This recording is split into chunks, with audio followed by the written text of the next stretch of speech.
Israeli citizens are still protesting over Netanyahu, his judicial reforms, which would basically give him all the power to overturn the Supreme Court. People are not liking that because he's wanting to turn uh, Israel into a dictatorship, and the Israeli citizens do not want a dictatorship.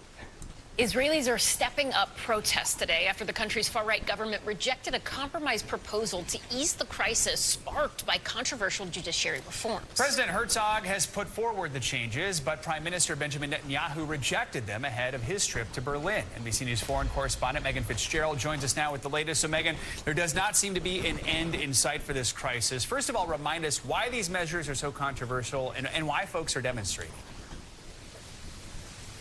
Well, Joe and Allison, good to be with you. Look, we have seen for the last several weeks the thousand upon thousands of Israelis taking to the streets, demonstrating what they say is their democracy under attack, and they're not willing to sit by on the sidelines and watch that happen. Now, essentially what we're seeing, if this legislation passes through, would be this unprecedented overhaul of the Supreme Court, measures that would weaken the power of the Supreme Court. So, for example, this would give the Knesset, which is the Israeli parliament, it would give them the power to overturn Supreme Court decisions by just a small majority.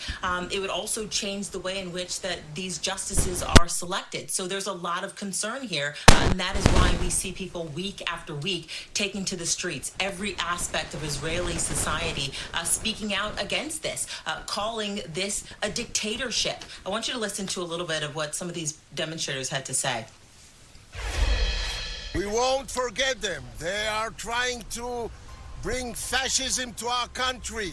We will never give up. We will fight to our last drop of blood. If you're a dictator, don't come back. If you are prime minister of all Israelis, Jews, Arabs, left and right, come back.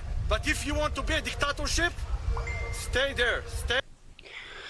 Wow, so Netanyahu has really stepped himself into some hot water because, more and more citizens are considering him a dictator, and like what this guy says, don't come back. If he keeps on, I wouldn't assume, I wouldn't be surprised that, people actually start fighting back against the corruption of the government. Yeah, most people don't want fascism in their nation because everybody knows fascism just leads to genocide. Stay out of Israel. Yeah, so you can just hear the anger and frustration in the voices of these protesters. And look, the Prime Minister, Benjamin Netanyahu, is saying that this is something that he campaigned on. He won re-election, and now he is implementing that campaign promise. But despite the level of pushback that we are seeing, despite other notable figures in Israeli society speaking out against this legislation, calling the country in turmoil, in a crisis situation, this legislation certainly appears to be pushing forward without any signs of slowing down. Joe and Allison? And Megan, has Prime Minister Netanyahu given any indication that he might be open to some sort of compromise? What is his reasoning?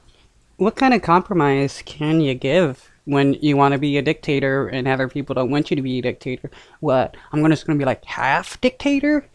No, it's either fascism or no fascism. And if you want to be a fascist, well, that's going to cause you some problems. For rejecting the president's proposal, and what has the president said about that rejection? Yeah, Allison, it's a great question. And, look, the president of Israel, which of course is just a ceremonial head, he has been trying to broker a deal, trying for weeks to try and get to some sort of common ground, some sort of understanding so that both parties could come to the table for this agreement. He said in his TV address that he put forth this proposal that Benjamin Netanyahu just swiftly rejected. And he said, the prime minister said he rejected this proposal because it didn't rectify the issue of the balance between branches of government. Now, the president answering back and saying, look, this was just a starting ground for communication, for dialogue, to try and see if they could reach an agreement. The president also went on to say, I got to read this for you. He said, anyone who thinks that a real civil war of human life is a line that we will not reach has no idea. The abyss is within touching distance. So that really just drives home just how grave of a concern this legislation is. You've got members of the military saying that if this legislation passes, they won't show up for duty. So this is certainly of concern for the country. All eyes will be watching as this legislation certainly appears to be rolling full speed ahead. All right, Megan, thank you so much for your reporting.